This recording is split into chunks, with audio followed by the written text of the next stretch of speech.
день, дорогие друзья! Вас приветствует мотоцентр Стелс. Если вы отправляетесь в поездку на двухтактной технике, где нет показателя температуры двигателя, то мы вам рекомендуем установить датчик температуры выхлопных газов, например, снегоход Мороз. Сейчас покажем установку подробную датчика. Датчик ОСА, один из самых лучших. Сам показатель табло дисплея, датчик ОСА, сам датчик показаний выхлопных газов.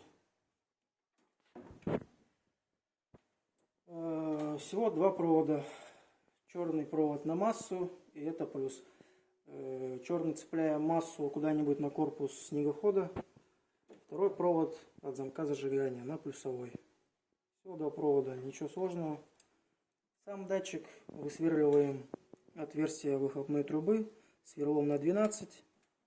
Тоже вставляем элементарно в это отверстие, стягиваем хомутом. И в принципе все. Ничего больше сложного нету. Датчик куда-нибудь по желанию вашему ставите, где вам удобно.